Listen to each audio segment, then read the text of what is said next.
क्या आप मेरा यकीन करोगे अगर मैं आपको बोलूँ ये जो गाड़ी खड़ी है ये रेनो ने बनाई है। जी हाँ, वही रेनो जो क्विड, ट्राइबर, काइगर ऐसी गाड़ियाँ बनाता है, उन्होंने ये गाड़ी बनाई है। देखो ये चाबी सेम डस्टर जैसी लग रही है, इससे मैंने अनलॉक किया और उसके बाद में मैं अंदर जब बैठ जाऊँ और आपको कुछ दिखाऊंगा तो आप बिल्कुल भी यकीन नहीं करोगे रेनो ये गाड़ी बना सकता है। सिंपली मैंने चालू की, बटन दबाया यहाँ पे, ये क्या हुई गाड़ी चालू, ठीक है।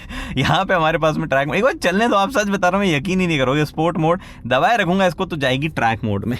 पहले सीट बेल्ट लगा देता हूँ क्योंकि सेफ्टी जो है वो भयंकर ज़रूरी है। कैमरा एंगल जो है वो मैं चेक कर लेता हूँ क्योंकि वो बहुत ज़रूरी है, अदरवाइज़ आपको दिखाऊंगा क्या मैं। एंड ये सब करने के बाद में अगर गाड़ी, सुनो आप, कहाँ गया, हाँ सुनो।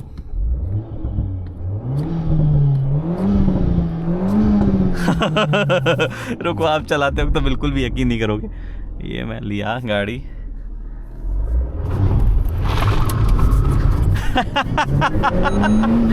ओह गुडनेस,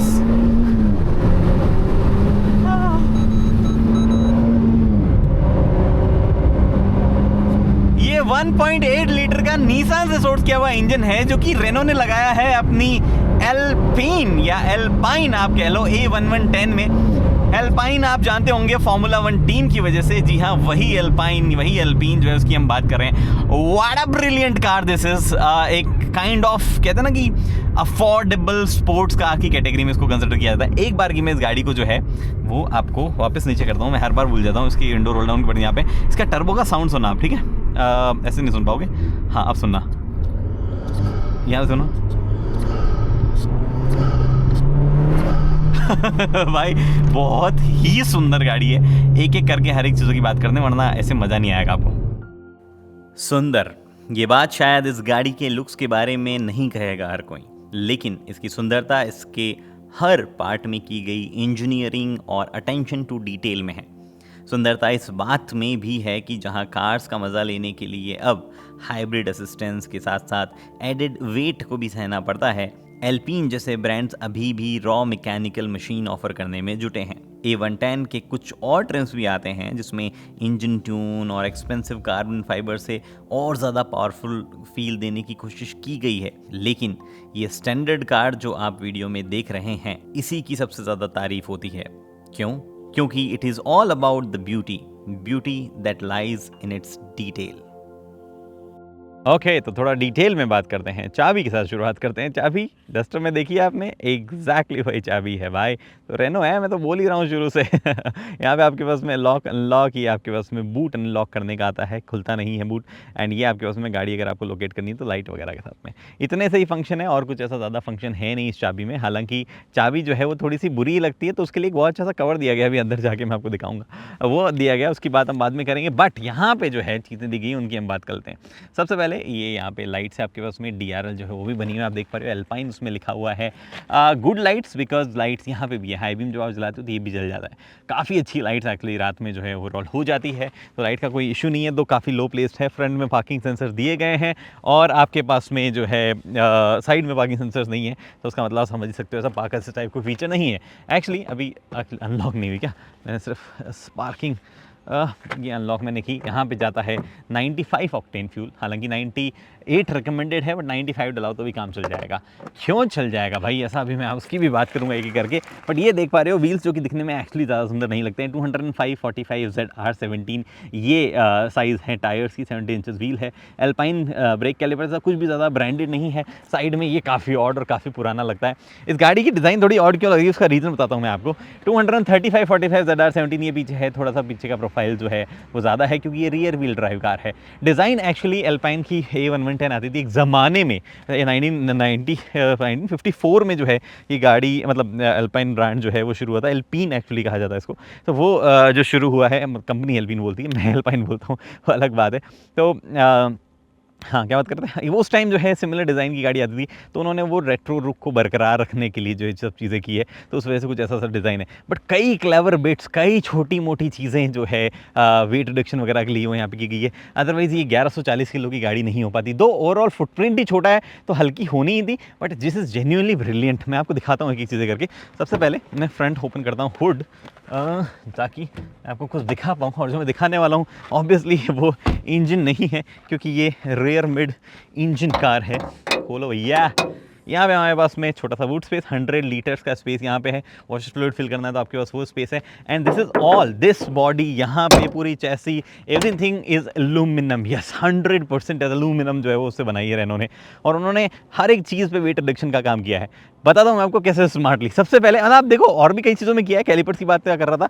ये आप जो वाइपर देख पा रहे हो यहाँ पे, इसमें 26 स्मॉल होल्स है। आई डोंट नो आपको दिखेंगे भी या नहीं दिखेंगे, ये 26 स्मॉल होल्स है वाइपर्स में, ताकि स्प्रे जो है वेस्ट ना हो, उसकी बूंदें वेस्ट ना हो। क्योंकि अदरवाइज 3-3.5 लीटर के आसपास का दिया जाता तो एक सफिशिएंट अमाउंट ऑफ स्प्रे जो है वो थोड़ा वेस्ट भी हो जाता, चल जाता। बट बोला नहीं, हम जो है 2 किलो यहाँ पे बचाएंगे, 1.5 लीटर का ही टैंक देंगे। तो उसके लिए जो है 26 छोटे छोटे होल दे दिए गए, ताकि वाइपर जो है वो स्वाइप करे तो आपको जो है पानी वेस्ट ना हो और पानी उस वजह से कम लगे। वहाँ पे वेट सेविंग कर दी भाई साहब, एलॉयज़ में वेट सेविंग करी है गाड़ी ने। ऑब्वियसली शैसी वगैरह एल्यूमिनियम के कारण वेट सेविंग हुई है, ऊपर वगैरह सब जो भी आप देख पा रहे हो। और साथ ही में कैलिपर जो है उसमें भी उन्होंने स्पेशली अलग से कैलिपर्स बनवाए, ताकि उनको ब्रेक बूस्टर और जो यूनिट है एबीएस वगैरह की, उसको वो इंटीग्रेट कर पाए। इनफैक्ट जो ब्रेक लाइंस वगैरह जो सब एल्यूमिनियम की इस्तेमाल की गई है, हर एक जगह छोटी छोटी चीज़ जो है की गई है। पीछे की तरफ ये लाइट्स मुझे बहुत ज़्यादा एस्टन मार्टिन की याद दिलाती, I don't know why. Probably Aston Martin ने थोड़ा सा यहाँ से भी ये लगती है, हालांकि ये बहुत ज़्यादा पोर्शा को भी रिजेंबल करती है अगर आप यहाँ से देखो तो काफ़ी सारे मिक्स वो चीज़ें हैं। By the way this is considered as a Porsche rival. Anyway यहाँ पे जो है आपके पास में अल्पाइन A110 लिखा हुआ है। ये छोटा सा बूट स्पेस, जिसमें ये बाहर कैसे आ गए भाई, मैंने तो बाहर नहीं निकाले, ये बाहर कैसे आ गए। दिस इज़ करतूत ऑफ नादर क्रिएटर, नाम लिखो कौन क्रिएटर है जिसके करतूत हो सकते हैं।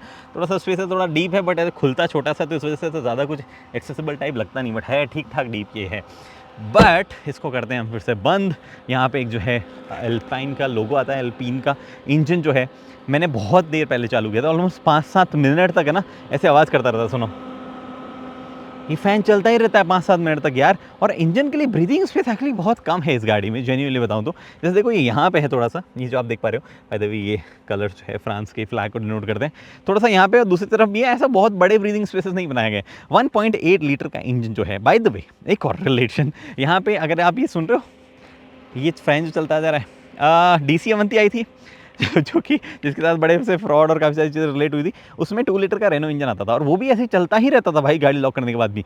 But this 1.8 litre actually source from Nissan Renault alliance, जिसको नहीं पता है तो 2017 में जब ये गाड़ी आई थी तो निसान से वो इंजन सोर्स किया गया था, दिस 1.8 लीटर टर्बोचार्ज इंजन, जो कि इसमें यहाँ पे लगा हुआ है। अब मैं जो है अंदर चलता हूँ और आपको गाड़ी के बारे में कुछ चीज़ें और बताता हूँ। बाय द वे इस गाड़ी में ओनर्स ने काफ़ी सारी प्रॉब्लम्स की रिपोर्ट करी, मतलब इस पर्टिकुलर गाड़ी में नहीं, एल्पीन A110 में उन्होंने बोला जो कई छोटी मोटी प्रॉब्लम निकल्स आते ही रहते हैं, टिपिकल रेनो टाइप चीज़ें। तो जो फ्रंट पार्किंग सेंसर तो इस गाड़ी के भी काम नहीं कर रहे हैं, ऐसे रैंडमली बीप जो है वो देते रहते हैं। अंदर चलते हैं। अंदर की तरफ आपका जो गाड़ी मतलब ये कीलेस सिस्टम है, ये अभी काम नहीं कर रहा है, तो ये जो है दबाओ तो लॉक जरूर हो जाता है, बट अनलॉक जो है वो नहीं होता है। तो छोटी प्रॉब्लम जो है वो है तो सही इस गाड़ी में भी। And it is very difficult to get in and out, बहुत ही ज़्यादा डिफिकल्ट है भाई, सच बता रहा हूँ मैं BMW M4 चला रहा हूँ, उससे पहले M3 मैंने चलाई थी, which are again sports car, और उनमें अंदर घुसना काफ़ी डिफिकल्ट है, बट इसमें घुसना उससे भी ज़्यादा डिफिकल्ट है। और क्योंकि वेट सेविंग वगैरह करनी थी, मैं यहाँ पे रख देता हूँ, दिस माई थिंग। आप ऐसे मत सोचना कि गाड़ी का कुछ पार्ट है। यहाँ पे देखो एल्यूमिनियम जो है देख पा रहे हो सीट्स, ये सीट ऊपर नीचे नहीं होती है, ये सीट रिक्लाइन नहीं होती है, it is all fixed here. हाँ, रिवेट से आप इधर उधर माउंट कर सकते हो सीट को, पोजीशन को ऊपर नीचे माउंट कर सकते हो। जैसे ये मिड वाली पोजीशन में ऊंची माउंट करना है तो ऊंचा भी इसको माउंट कर सकते हो, वो सब पॉसिबिलिटीज़ हैं। बट ऐसे मूव नहीं कर सकते हो आप, इसको खोल के वगैरह सब करना पड़ता है। आगे पीछे हो जाती है, दैट्स अ डिफरेंट मैटर। ये पीछे की तरफ मैंने यहाँ पे कर दी, बट उसके अलावा कुछ नहीं होता है। बहुत ही हल्की सीट्स है, काफ़ी ज़्यादा वेट जो है उन सीट्स पे बताया गया है। एक सीट 13 kg की है। यहाँ पे आप देख पा रहे हो, इधर भी एल्यूमिनियम का थोड़ा सा इस्तेमाल, ब्रश एल्यूमिनियम फिनिश जो है वो दी गई है। इधर एल्पाइन का इस्तेमाल, ये प्लास्टिक है वैसे, बट मतलब फिनिश जो है वो दी गई है।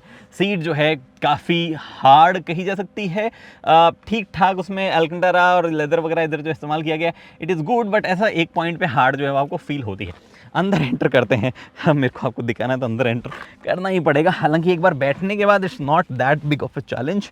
दरवाजे में कुछ भी नहीं दिया गया है एक्सेप्ट ये लिवर खोलने के लिए, और ये स्पीकर में भी कटौती की गई है। 2 स्पीकर है आगे और 2 ट्विटर है, बस दैट्स इट। तो म्यूजिक सिस्टम ऐसा बहुत खास नहीं है ऑनेस्टली। इसका एक वेरिएंट आता है A1110 GT, जो कि थोड़ा और ज़्यादा बेटर टूरिंग और उस कंफर्ट के हिसाब से ओरिएंटेड है। हालांकि A1110S भी आता है जो कि थोड़ा और स्पोर्टियर है, थोड़ी इसमें पावर ज़्यादा है। A1110R भी आता है जो कि लाइट उसको बनाने की कोशिश की गई कार्बन फाइबर वगैरह का इस्तेमाल करके। इसमें भी कार्बन फाइबर इस्तेमाल किया गया, बताता हूँ कहाँ कहाँ है। इधर लेदर है, इधर लेदर है, ये सब जो है आपको पियानो फिनिश जो है वो यहाँ पे देख ही पा रहे हो, एकदम ग्लॉस फिनिश। यहाँ पे हार्ड है, यहाँ पे लेदर जो है उसका इस्तेमाल किया गया है। ये कार्बन फाइबर थोड़ा सा इस्तेमाल किया गया है। एंड यहाँ पे ये जो देख पा रहे हो ये ORVM की कंट्रोल है। ORVM थोड़ा सा झुका सा लग रहा है ना, बात करेंगे इसकी ड्राइव करते वक्त, थोड़ा सा अजीब सा है ये। एल्पाइन का लोगो, एल्पीन का जो भी है यार। स्टार्ट करते हैं गाड़ी।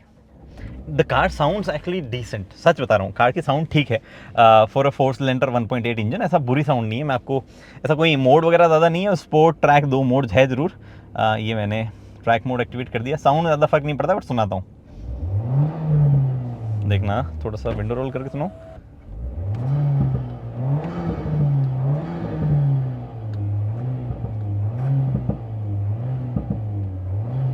थोड़े से पॉप्स क्रैकल्स पट पट पट बजते हैं।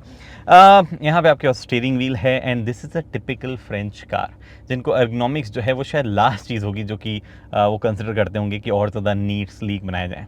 Cruise control and cruise control limiter, 3 जगह कंट्रोल दिए गए भाई फॉर अ कार जिसमें आपको वेट बचाना था। ये बेसिक्स कैसे गलत कर सकते हो आप? और ये रेनो की मोस्टली कार्स में दिक्कत है ये, बट ठीक है, अभी जैसा भी है हॉर्न जो है अपनी सही जगह पे इन्होंने दिया है। स्टीयरिंग थोड़ा सा पकड़ने में और लगता है यहाँ पे, इट्स लिटिल टू एजी ऐसा सा फील होता है, थोड़ा सा पकड़ने में कंफर्टेबल नहीं है। बट स्टीयरिंग एडजस्टमेंट जो है वो अच्छा खासा अवेलेबल है, ऊपर नीचे जिस तरीके से दिया गया इट इज़ वेरी गुड, उसमें कोई भी इशू जो है वो नहीं है। यहाँ पे आपके पास में एल्यूमिनियम, प्रॉपर एल्यूमिनियम के पेडल जो है दिए गए हैं। What do you call this, pedal ही बोलते हैं ना, मैं हर बार भूल जाता हूँ इसको। पेडल शिफ्टर्स, नॉट PEDL वाला, पेडल शिफ्टर्स जो है वो वाला है। यहाँ पे आपके पास में this is the automatic light वगैरह की कंट्रोल। इधर आपके पास में रेन सेंसिंग वाइपर जो है उसकी कंट्रोल है। रेन सेंसिंग वाइपर दिया गया, बट इलेक्ट्रोकॉमिक मिरर जो वो नहीं दिया गया आपको, मिरर ऐसा ही दिया गया, पीछे देख ही लो लगे यार, कुछ ज़्यादा स्पेस जो है वो नहीं है। इधर आपके पास में वही रेनो के म्यूजिक सिस्टम वाले कंट्रोल, बहुत ही बुरा लगता है यार इस गाड़ी के साथ में। ये सही, इस गाड़ी के पैसे सस्ते चार्ज नहीं करते हैं, तो माना कि वेट सेविंग एंड ऑल दो सॉर्ट ऑफ थिंग्स, बट आपको पार्ट शेयरिंग इतनी भी नहीं करनी थी। कुछ चीज़ें और बेटर वेट सेविंग कर सकते थे ना आप। यहाँ कंट्रोल्स वगैरह इधर देखिए, ये आपके पास में एक बटन दिया गया है जिसमें स्पोर्ट, ट्रैक और नॉर्मल मोड एक्टिवेट होता है। 2 स्पेसिफिक स्पोर्ट लिखा हुआ है। अभी ये ट्रैक मोड में है गाड़ी, ये नॉर्मल मोड में है, सॉरी ये स्पोर्ट मोड में है, ये नॉर्मल मोड में है। नॉर्मल मोड में थोड़ा सा RPM वगैरह का फर्क पड़ता है, जैसे कि मैं आपको दिखाऊं, ESC ऑन हुआ है वापस तो उसकी इन्फॉर्मेशन आई। 750 RPM है। अगर मैं इसको स्पोर्ट मोड में डालूंगा तो ये RPM जो है ऊपर चले जाएंगे, 950 भी आता है कई बार। और अगर दबाए रखूंगा स्पोर्ट मोड को तो it will go in track mode. Track mode पे कुछ नहीं, ESC का फर्क पड़ता है। ESC जो है इलेक्ट्रॉनिक स्टेबिलिटी कंट्रोल, उसमें चेंजेस होते हैं, बट ऐसा कुछ पावर वगैरह में जो चेंज नहीं होता। स्पोर्ट वाली पावर जो है, इनफैक्ट आप इसको नॉर्मल मोड में भी पूरी पावर एक्सट्रैक्ट कर सकते हो। क्या पावर फिगर्स वगैरह भी चलाते हुए जो उसके बारे में थोड़ी सी ज़्यादा बात करूँगा। कार्बन फाइबर का इस्तेमाल यहाँ पे भी किया गया। इनफैक्ट एक इंटरेस्टिंग चीज़ है इस गाड़ी के बारे में कि ये जो स्पेस दिया गया नीचे, I don't know why this even, मैं इसमें फ़ोन जो है छुपा के रख सकता हूँ, ऐसा दिखेगा नहीं फ़ोन रखा गया है। और मैं एक्चुअली एक दिन ऐसे रखा और फिर मैं भूल गया इसको, तो मैं अभी तो इसको वापस निकालता हूँ वरना आई विल फॉरगेट। इस गाड़ी में वैसे भी फ़ोन वोन रखने के स्पेसेस जो है बहुत कम ही दिए गए हैं। This is interesting MID। Interesting मैं क्यों बोल रहा हूँ वो मैं आपको बताता हूँ। बाय द वे इसमें जो लाइट आ रही है वो सर्विस लाइट आ रही है। 2 ही गाड़ी सर्विस होके आई, बट शायद एल्पाइन के सर्विस सेंटर वाले जो है उसको रीसेट करना भूल गए हैं। ये बाय द वे MID अगर आपको टिपिकल, मतलब ये यहाँ से एडजस्ट होती है और यहाँ से एडजस्ट होती है 2-3 जगहों से। क्या क्या चीज़ें, क्या क्या इन्फॉर्मेशन इसके पास में आती है आपको वो दिखा देता हूँ मैं। जब ये ESC मोड में है तब तो ये एक्चुअली ज़्यादा कुछ नहीं दिखाएगा। एक्चुअली सबसे सही जो है ये नॉर्मल मोड में दिखाता है, तो उसमें मैं आता हूँ स्पोर्ट, ये नॉर्मल मोड में है। यहाँ पे जो है आप इस तरफ देखते जाना, इधर ही मोस्टली इन्फॉर्मेशन जो है आपको दिखाता है। ESC यहाँ पे सेटिंग्स अगर आप प्रेस एंड होल्ड करोगे तो वो आ जाएगा, वो भी अभी दिखाऊंगा। नाइट में ब्राइटनेस एडजस्ट करनी है, ये सारे सिक्योरिटी हट जाएगा। टायर प्रेशर सेट, मतलब लोअर प्रेशर वाला लो लाइन TPMS आता है जिसमें प्रेशर कम होता है तभी दिखाता है, अदरवाइज नहीं दिखाता है। ये आपके पास में G मॉनिटर, मतलब G फोर्स मॉनिटर, ये RPM। यहाँ पे आपके पास में फिर से सेटिंग्स में हम आ गए। प्रेस एंड होल्ड, प्रेस मैंने किया, होल्ड मैंने किया। डोर लॉक जब गाड़ी मोशन में है। Park assist rear, park assist front. Front मैंने बंद कर रखा है क्योंकि उसमें इशूज़ आ रहे थे, मैं आपको बता रहा था। ऑटोमेटिक नाइट मोड, यहाँ पे टाइम, यहाँ पे लैंग्वेज चेंज करनी है तो ये सब आप कर सकते हो। मैंने एक दिन इस गाड़ी को जर्मन लैंग्वेज में चलाया, बाय गॉड। मेरे से ही पूछो कि लैंग्वेज चेंज करने में कितना इशू हुआ था, क्योंकि इसके बारे में कोई ज़्यादा ट्यूटोरियल, ज़्यादा चीज़ें अवेलेबल भी नहीं है, तो मैंने तो गैस कर करके जर्मन में लैंग्वेज को क्या कहते हैं वो सब कर करके जो है काम चलाया। एनीवे इधर आपको फ्यूल एफिशिएंसी वगैरह और ट्रिप मीटर वगैरह जो दिख जाती है। फ्यूल एफिशिएंसी की बात करेंगे, एक्चुअली डिसेंट फ्यूल एफिशिएंसी दे देती है। अगर अगर आप प्यार से चलाओ ना, गिव यू 10 की MPL, थोड़ी ज़्यादा भी दे सकती है, बट आप मोस्टली हम प्यार से चला नहीं रहे, तो हमें जो है वो इतनी फ्यूल एफिशिएंसी आ नहीं रही, हमें 7, 6, 7, 8 ऐसे कुछ फ्यूल एफिशिएंसी आ रही है पर किलोमीटर पर लीटर। कुछ चीज़ें यहाँ पे फ्यूल, यहाँ पे टाइम, यहाँ पे temperature, but when you change it तो यहाँ पे टेकोमीटर जो है वो इधर चला गया है, स्पीडोमीटर इधर आ गया है, ऊपर की तरफ टॉर्क और हॉर्स पावर जो है वो लिखाने लगे। भाई क्या ही रेव करता है ये इंजन, क्या ही रेव करता है, ऐसा फ्री फ्लोइंग सा लगता है। एक्चुअली मैं आपको ट्रैक वाले मोड में जाता हूँ, थोड़ा सा ज़्यादा बेटर पता चलेगा शायद। बहुत ही ऐसा एक पॉइंट के बाद में जस्ट रेव्स वेरी फ्रीली। और मैं एक और इंटरेस्टिंग चीज़ चलाते हुए बताऊंगा कि आवाज़ आती है टर्बो की, उसके बारे में। इधर आप आओ, ये स्क्रीन रेनो से ली गई है, यस लग ही रही होगी ना आपको, बट थोड़ी सी एडवांस्ड है ये फॉर्चुनेटली स्क्रीन। थोड़े से कुछ 4-5 चीज़ें हैं इसमें जो कि थोड़ी बढ़िया है। क्या क्या चीज़ें उनकी बात करते बताता हूँ मैं। स्क्रीन साइज़ वही 7 इंच की है, ऐसा कुछ उसमें चीज़ नहीं है, बट इसमें एक तो इनबिल्ट नेविगेशन जो है कनेक्टेड है, तो उसमें रियल टाइम ट्रैफिक अलर्ट वगैरह जो है वो आता रहता है और रियल टाइम अपडेट वगैरह भी होता रहता है, तो वो अच्छी चीज़ है। इनफैक्ट कनेक्टेड इसको बनाने के लिए, इस गाड़ी को कनेक्टेड बनाने के लिए ग्लो बॉक्स जो है वो छीन लिया गया है इसका कनेक्टेड सिस्टम जो यहाँ पे, तो कोई भी ग्लो बॉक्स नहीं है इस गाड़ी में। वहाँ पे एल्पाइन लिखा आता है, बाय द वे मैं आपको दिखा देता हूँ। यहाँ पे स्क्रीन में अगर आप पीछे आओगे तो एंड्रॉइड तो एप्पल कारप्ले वायरलेसली काम करता है, which is a good thing. Bye the way Kiger वगैरह में वायरलेसली ही काम करता है। और गाड़ी में कुछ और फीचर्स, रेडियो, म्यूजिक वगैरह सब ठीक है। रेडियो थोड़ा सा ऐसा अजीब सा पकड़ता है, पता नहीं इसमें एंटीना की प्रॉब्लम है क्या प्रॉब्लम है, बट ढंग से पकड़ता नहीं है। कार इन्फो में कुछ नहीं है, सॉफ्टवेयर अपडेट वगैरह से रिलेटेड चीज़ें जो है वो दिखाता है। एप्लीकेशंस में भी फोटो वीडियो वगैरह व्यू करना है तो वो सब चीज़ें, ऐसा बहुत ज़्यादा स्क्रीन में फीचर्स नहीं ठूसे गए, बट क्योंकि कनेक्टेड बना दिया गया है, एंड्रॉइड और एप्पल कारप्ले वायरलेस आपको मिलता है, तो उन सब चीज़ों की वजह से it is overall better screen जो रेगुलर वाली है उससे। बट डेफिनेटली स्क्रीन में और वेट रिडक्शन वगैरह किया जा सकता था, जस्ट इन केस एल्पिन आपको पता नहीं है तो, और बेटर स्क्रीन चूज करके काम चलाया जा सकता था। यहाँ पे आपके पास में कुछ शॉर्टकट्स है, जो कि ऑटोमेटिक स्टार्ट स्टॉप ऑफ करना हो तो, ट्रैक्शन कंट्रोल वगैरह आपको ऑफ करना हो तो, ESC कंप्लीटली डिसेबल करना हो तो उसके लिए, हालांकि कोई भी लाइट या नहीं आती जैसी ऑन ऑफ के लिए आती है, हज़ार्ड लाइट का बटन, ये लॉक एंड लॉक का, ये आपके पास में स्क्रीन जो है उसको कंप्लीटली ऑफ करना है, पार्शली ऑफ करना है वगैरह वगैरह, कई चीज़ों के ऑप्शन जो है वो यहाँ पे आते हैं, तो वो आप देख सकते हो। ये हो गई आधी बंद, और धीरे धीरे जो है पूरी बंद कर सकते हो। बाय ये आपने रेनो के कंट्रोल देखे होंगे, AC से रिलेटेड कंट्रोल, तो वो आपको यहाँ मिलते हैं। AC से रिलेटेड और सारे कुछ शॉर्टकट्स वगैरह, और यहाँ पे ये क्या आवाज़ है, हाँ बंद हो जाए टू करके ऐसा कुछ आवाज़ है यहाँ पे, अच्छा यही था क्या, ठीक है। यहाँ पे मुझे लगा कुछ अंदर की तरफ कुछ ऐसा रगड़ा है, ऐसा बहुत स्टैटिक करंट टाइप से फील जो है वो मिल जाती थी, बट एनीवे ये AC से रिलेटेड कंट्रोल है, यहाँ पे और कुछ नहीं है। ये एक ही जगह रेनो का लोगो लगाया जा सकता था ऑनेस्टली। यहाँ पे आपके पास में कार्बन फाइबर लगा के स्पेस दिया गया जिसमें आप फ़ोन ऐसे घुसा सकते हो, एक ही फ़ोन आएगा एक टाइम पे, बट इसको मैं बाहर निकालता हूँ, दिस लुक्स गुड। इंडिकेशंस भी है, ड्राइव मोड पे ब्लू हो जाता है, डी लगाते हो, रिवर्स मोड पे कुछ नहीं होता है ऐसा, बस सिर्फ कैमरा भी चालू हो जाता था, आपको पता चल जाता है डिसेंट क्वालिटी का कैमरा है। न्यूट्रल कोई भी इंडिकेशन नहीं है, लेकिन अगर न्यूट्रल को दबाए रखोगे तो it goes in P mode. इस तरह के बताते या NP ऐसा कुछ लिख देते हैं, /P ऐसा तो बेटर होता, बट ऐसा बताया नहीं गया। ये सेकंड पैसेंजर एयरबैग अगर आपका ऑफ हो, जो कि उधर से किया जाता है, तो यहाँ पे लाइट आती है। 1 टच अप डाउन ड्राइवर और पैसेंजर दोनों के लिए। स्टार्ट स्टॉप इंजन का बटन बहुत ही कूल सा लगता है, अच्छा दिया गया है। पार्किंग ब्रेक अपने आप एक्टिवेट हो जाता है। यहाँ पे आपके पास में लिमिटर और क्रूज कंट्रोल जो है वो आपको ऑप्शन दिए गए हैं। इधर आओगे तो 12 वोल्ट का सॉकेट, थोड़ा सा space, and this is the key cover. काफ़ी सुंदर है, मैं बता रहा था आपको कि की का कवर जो है बहुत ही अच्छा सा लगता है इसमें, डिसेंट सा, क्योंकि अदरवाइज तो देखो इतना कोई बढ़िया सिस्टम दिया नहीं गया। कैसे करता है काम, मैग्नेटिकली यहाँ से ये रिलीज़ होता है, और एक्चुअली हटो हड़ो हड़ो हड़ो हड़ो हड़ो हड़ो, ये एक हाथ से सब चीज़ें करना भाई मुश्किल काम है यार। यू शुड अप्रिशिएट, लाइक कर दो इसी बात पे। चलो ये यहाँ पे जो है अंदर जाएगा, ऐसे इधर से निकलेगा, ऐसे आएगा, एंड इट गोज़ हियर। और आपके बटन्स वगैरह जो है वो यहाँ पे ऐसे प्रोग्राम हो रखे हैं, तो वो यहाँ से आप दबा सकते हो ऐसे।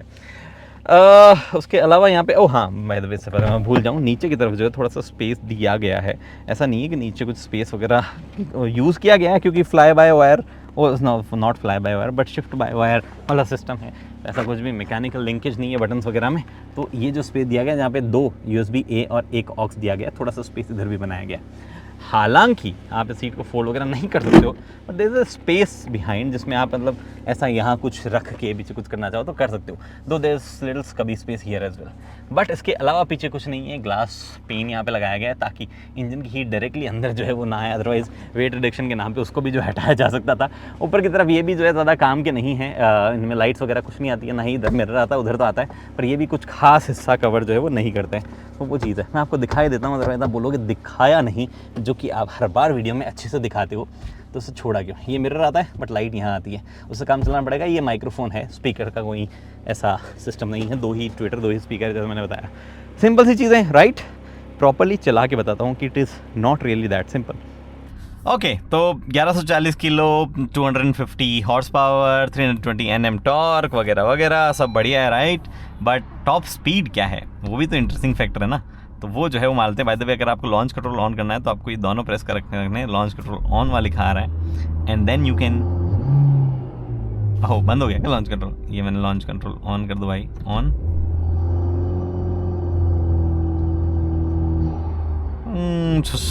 लॉन्च कंट्रोल ऑफ करके ही चल रहा हूँ मैं। चलो टॉप स्पीड मार के देखते हैं आज तो, यहाँ नहीं, थोड़ा सा आगे जाने के बाद मारनी है मेरे को top speed. Okay okay okay okay, and इसके बाद में let's unleash all the horses. अभी नहीं कर सकते अनलीश, अभी तो मौका नहीं आया है अनलीश करने का, हम अनलीश करेंगे इसके बाद।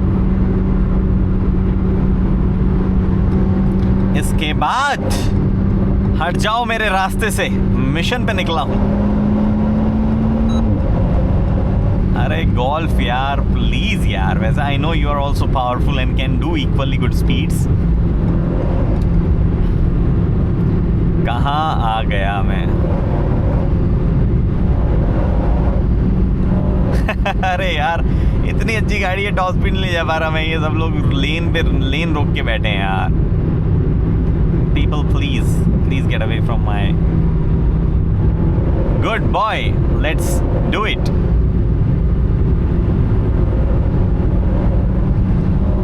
Okay.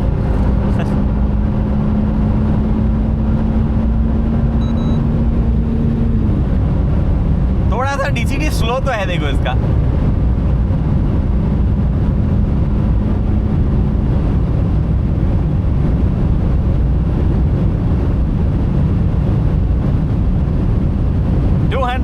क्रॉस कर चुकी है, यही इसकी टॉप स्पीड बताई हुई है।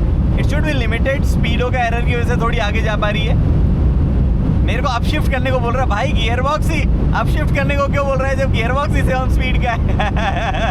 बट 257 से ऊपर नहीं जा रही है गाड़ी। That is actually a brilliant speed honestly. और यही same engine, the fact is कि यही सेम इंजन जो है थोड़ी सी ज़्यादा पावर, थोड़ी और ज़्यादा स्पीड कर लेता है, ऑलमोस्ट 280 प्लस कर लेता है, विच इज़ ब्रिलियंट। वो A1110R में होता है जिसमें ये कर पाता है। वहाँ पे 300 हॉर्स पावर और आई थिंक 330 या 360 Nm टॉर्क जो है टोटल बनाती है गाड़ी। बट ओवरऑल गाड़ी कैसी है उसकी बात करते चलाते हैं। देखो शॉर्ट में बात करते हैं, ठीक है। गियर बॉक्स थोड़ा बेटर हो सकता था, गेटरेक का गियर बॉक्स उतना फास्ट नहीं है, DSG वाली प्रॉपर फील नहीं दे पाता है, ठीक है। कई टॉर्क कन्वर्टर ट्रांसमिशन इससे ज़्यादा बेटर काम कर रहे हैं। इंजन बहुत अच्छा है, जिस तरीके से रेव करता है मज़ा आ जाता है। थोड़ा रिफाइंड लोअर एंड में होता तो मतलब पूरा ही कैरेक्टर बढ़िया हो जाता, बट गुड इंजन। जो रेनो निसान से जो उम्मीद की जा सकती है जिस तरीके की, उस हिसाब से तो actually brilliant engine honestly. Track mode से वापस निकालता हूँ, स्पोर्ट नॉर्मल मोड में आता हूँ। उसके अलावा फ्यूल एफिशिएंसी अच्छी फ्यूल एफिशिएंसी है। मुझे लगता है कि आराम से चलाने पर थोड़ी बेटर फ्यूल एफिशिएंसी देनी चाहिए। डिसेंटली एरोडायनेमिक गाड़ी है, ऐसा कुछ खास भी जो है ना गाड़ी करती नहीं है कि मुझे इतनी कम फ्यूल एफिशिएंसी जब मैं प्यार से चला रहा हूँ तब देती है। थोड़ी चीज़ें हैं जो कि मुझे लगता है थोड़ी बेटर होनी चाहिए थी। राइड क्वालिटी थोड़ी सी मतलब आई थिंक लाइट वेट की वजह से, आई डोंट नो सस्पेंशन जिस तरीके से किए गए हैं उस तरीके की वजह से, बट गाड़ी से हिलती रहती है एक पॉइंट के बाद में। तो स्पेशली कुछ पॉइंट में इतना कॉन्फिडेंस नहीं आता है, आपको ऐसा लगता है कि अरे ये गाड़ी जो है वो इतनी हैंडल करने में जो है कॉन्फिडेंस नहीं आ रहा है, वो सब चीज़ें। बाय द वे मैं आपको मस्त चीज़ बताता हूँ, ऊपर देख रहे हो आगे की तरफ कुछ पुलिस वाले बैठे हैं, आई डोंट नो आपको कैमरा पे शायद दिखेंगे नहीं, यहाँ पे कभी कभी ऐसे सरप्राइज पुलिस वगैरह होती है। अब मैं इतना स्लो से चला रहा हूँ क्योंकि जब भी आप किसी बड़ी सिटी में एंटर करते हो तो उससे पहले ऑटोबान जो है उस पर धीरे धीरे स्लोनेस आती है, तो वहाँ पे कुछ भी रेस्ट्रिक्शन नहीं थी, फिर 120 आई, फिर 100 आई, फिर 80 आई, अभी काफ़ी देर तक 80 रहेगी, फिर 60 और फिर एंड के लास्ट के 1 आध किलोमीटर में 40 हो जाएगी। इतना स्लो लगता है ना, डेड स्लो टाइप फीलिंग आती है, बट क्योंकि शहर में आप एंटर कर रहे हो तो आपको एक्लेमेटाइज होना पड़ता है, अदरवाइज लोग जो है 200, 250, 150, 300 कुछ भी स्पीड करके आ रहे होते हैं, तो उनको फिर एक्लेमेटाइज कराना जरूरी होता है। अब देखो अब तक 80 थी और लेन्स मर्ज हो रही है, अब 60 हो जाएगी, फिर ये 60 रहेगी 1-2 किलोमीटर, फिर 40 हो जाएगी। क्या ही इंजीनियर करी हुई रोड्स है यार, गजब ही जगह है in terms of road infra वगैरह तो। और it's not like road wide open वगैरह ऐसा कुछ कर दी इसलिए कॉन्फिडेंस आ रहा है, कुछ कुछ लिटरली रोड 2 लेन की है जिनमें शोल्डर पैच भी छोटा सा ही है, जिसमें कार पूरी ना खड़ी हो पाए, फिर भी डी रिस्ट्रिक्टेड लो है, गाड़ियाँ फिर भी चल रही है फुल स्पीड। एनीवे तो हम गाड़ी पे वापस बात करते हैं। ट्विस्टीज छोटे छोटे गाँव में जब मैं चला रहा था टर्न्स वगैरह में, वहाँ चलाने का बड़ा मज़ा आ रहा था इस गाड़ी को ऑनेस्टली, क्या गज़ब वहाँ पे ये फील हो रही थी। हैंडल वगैरह करने में इजी है, कॉर्नर्स वगैरह में इजी है, स्टीयरिंग इनफैक्ट लो स्पीड पे भी स्टीयरिंग जो है जिस तरीके से पार्किंग स्पीड्स वगैरह में होता है उस तरीके से डिसेंट वेट भी है और हल्का भी है, ऐसा कुछ उसमें कहा नहीं है, बहुत अच्छा ट्यून किया गया है ऑनेस्टली स्टीयरिंग। और गाड़ी मतलब मेरे को जो एकमात्र बड़ी शिकायत है वो यही है कि थोड़ी सी हाई स्पीड में गाड़ी इधर उधर होती है वो वाली। उसके अलावा आई थिंक जो बड़ी शिकायत है वो हल्का सा इंजन का रिफाइनमेंट डेफिनेटली थोड़ा सा बेटर हो सकता था। इस एम्बुलेंस ने इंडिकेटर दिया बट मुड़ी नहीं, I don't know why, probably हाँ अब मुड़ गई, उसको लग रहा था कि मैं शायद गैप नहीं दूंगा but I will give gap. और तो क्या एक चीज़ और बतानी थी मुझे इस गाड़ी के बारे में जो कि मुझे थोड़ी सी और लगी, वो गियर बॉक्स ऑनेस्टली कुछ कुछ डिसअपॉइंट कर देता है। अच्छा है कि आपके पास में पैडल शिफ्टर तो आप फटाफट से शिफ्ट करके निकल सकते हो। और ब्रेकिंग, हाँ मैं ब्रेकिंग की बात करना कैसे भूल गया भाई, बहुत ही डिसअपॉइंटेड हूँ मैं यार इसकी ब्रेकिंग से। मतलब एक पॉइंट पे तो फील ही नहीं आती, इनिशियली तो कुछ पॉइंट पे फील ही नहीं आती, आपको लिटरली उसके ऊपर चढ़ना पड़ता है तब जाके थोड़ी सी बेटर फील आती है। एंड इट्स नॉट, मैंने चेक किया कि कहीं ऐसा तो नहीं कि गाड़ी ज़्यादा चली हुई है, ज़्यादा तो नहीं, वैसे 9000 किलोमीटर चली हुई है बट उसकी वजह से ब्रेकिंग वेकिंग थोड़ी ऑड वगैरह हो गई हो, नहीं ऐसा भी नहीं है एक्चुअली, इतनी ज़्यादा भी मतलब ब्रेक्स वगैरह पैड वगैरह ख़राब नहीं है। और ये सर्विस सेंटर से हो के आई है अभी, तो मतलब उन्होंने चेक किया ही है वो चीज़, तो ब्रेकिंग वगैरह जो है थोड़ी सी बेटर होनी चाहिए। But this is genuinely A lovely car. I think जो बड़ी प्रॉब्लम इसकी है वही है कि प्राइस पॉइंट के हिसाब से कुछ कुछ और चीज़ें बेहतर की जा सकती थी, वहाँ पे इशू ज़रूर है। बट क्या मज़ा आता है इसको गाँव की सड़क में, मतलब जो छोटी सड़कें हैं उस टाइम में कॉर्नर्स में एक्सेलरेट करने में, वो जो टर्बो की अलग से विसल बजती है, जिस तरीके से इंजन ड्राइव करता है। मैं तो अभी तो चलो ये चलाते हो पता नहीं क्यों न्यूट्रल में ड्राइव नहीं करने दे रहा था, ये देखो 3250 पे समथिंग सॉफ्ट लिमिटर आ जाता है, कभी 2600 पे सॉफ्ट लिमिटर आ जाता है। बट जब ये खड़ी गाड़ी में ड्राइव करने में एक्चुअली मज़ा आया था इस गाड़ी को, उस टाइम क्या पॉप्स एंड क्रैकल्स भी बज रहे थे। तो overall it's a fun car. I think कुछ कमियां हैं और प्राइस की सबसे बड़ी कमी है, ऑल्सो निगल्स वगैरह क्योंकि आ रहे हैं ओनर्स को, तो फिर वो ऐसा वर्ड ऑफ माउथ में होता है ना कि थोड़ी सी बुराइयां हो जाती है गाड़ी की, और उससे फिर उतना ज़्यादा लोगों का लेने की इच्छा नहीं करती कि यार इतने पैसे भी दो और निगल्स वगैरह भी साइन करो, तो वो वाली चीज़ है। But it's a great effort जिस तरीके से इंटरनल कंबशन इंजन इस दौर में है, आपको अफोर्डेबिलिटी फैक्टर भी देखना है, आपको एमिशन नॉर्म्स भी देखने हैं, 4 सिलेंडर भी रखना है, छोटा इंजन भी रखना है, फिर भी फन देना है। This is the way it can happen. But I don't know मतलब कितने लोगों को इतना बढ़िया लगता होगा ये कि इतनी टॉप स्पीड उतनी तेज़ नहीं है, 0 to 100 इतना बढ़िया नहीं है, हाँ ठीक है हैंडल करने में बढ़िया है वगैरह। मेरे को तो ऐसे पॉकेट रॉकेट्स जो कि एक्चुअली प्रॉपर स्पोर्ट्स कार की कैटेगरी में डाला जाएगा इसको, तो वो बहुत पसंद है। अब स्पीड लिमिट 40 हो गई है तो सब ऐसे एक दूसरे के अंदर मर्ज से हो जाते हैं, ऑटोबान पे तेज़ तेज़ भगा के आए हुए लोग। It's time to draw conclusions, क्या चीज़ें कैसी है। सी ऑनेस्टली बताऊँ ना तो मैं जब भी ऐसी गाड़ियाँ चलाता हूँ मैं थोड़ा सा डिसअपॉइंट हो जाता हूँ। डिसअपॉइंट इन गाड़ियों से नहीं बल्कि इस फैक्ट से कि ये इंडिया में नहीं आ सकती है, मैन्युफैक्चरर चाह के भी नहीं लाएंगे। क्योंकि क्या होता है ना, एक सर्टेन सेट ऑफ बिजनेस है जो कि करना ज़रूरी होता है। रेनो जो कि टेक्निकली जिम्मेदार होगा अगर इसको लाना कभी होगा, तो वो तो बिल्कुल ही नहीं ला सकता है, जिस तरीके की करंट कंडीशन में पूरा उनका ढांचा है वो नहीं ला सकते हैं, उनको तो और ज़्यादा प्रॉफिटेबल होने की ज़रूरत है। But who is stopping brand like Suzuki, Toyota, Hyundai, मतलब इनके पास में भी ऐसी गाड़ियाँ हैं जो कि ऑलमोस्ट सिमिलर फील देती हैं। मैंने i20N चला के आपको बताई थी कि क्या ही ज़बरदस्त गाड़ी है। एक और गाड़ियाँ हैं जो कि मुझे चलानी है और मैं आपको फिर बताऊंगा कि what beautiful car they are. Suzuki Sport for the example, Swift Sport, वो भी बहुत ज़बरदस्त गाड़ी है। बट नहीं आएगी। और शायद एक बड़ा रीज़न हम लोग हैं, इंडियन ऑडियंस। सी क्या है कि हम बात तो कर लेते हैं ऐसी गाड़ियों के बारे में, चर्चाएँ तो कर लेते हैं अपने फ्रेंड सर्कल में, अरे वो गाड़ी, अरे ये गाड़ी। बट ऐसे लोग बहुत लिमिटेड है और उनकी परचेसिंग पावर नहीं है। वो लोग यूजुअली बस ऐसी चर्चाएँ करके जो है रह जाते हैं। वो लोग बियॉन्ड उसके जाके खरीद नहीं रहे हैं। खरीदने का टाइम आता है तो वही फ्यूल एफिशिएंसी, रोड प्रेजेंस, बड़ी गाड़ी, ये वो, एंड ऑब्वियसली हमारे इंफ्रा वगैरह में कई चीज़ों में चेंजेस जब आएंगे तो शायद वो चीज़ें जो है बदलने लगेगी, बट फिलहाल तो नहीं। और मैं उसी वजह से डिसअपॉइंट अक्सर हो जाता हूँ। But this is a great car, ज़बरदस्त कार है। मेरे पास एक लिस्ट है ऐसी गाड़ियों की जो मुझे चलानी है। मैं कभी बताऊंगा, आपको शेयर करूंगा, जिनमें से बहुत सारी गाड़ियां मैं चला चुका हूँ। 35 साल से पहले मुझे चलानी है, ऐसा मैंने सोच रखा है। तो उनमें से बहुत सारी गाड़ियां मैं चला चुका हूँ और उनमें से ये एक गाड़ी थी। बट फिलहाल इस वीडियो में इतना ही। उम्मीद करता हूँ वीडियो पसंद आई लाइक शेयर सब्सक्राइब आप कर सकते हैं। अगली वीडियो तक के दोस्तों हेलमेट पहनिए, सीट बेल्ट पहनिए, सुरक्षित चलिए। धन्यवाद।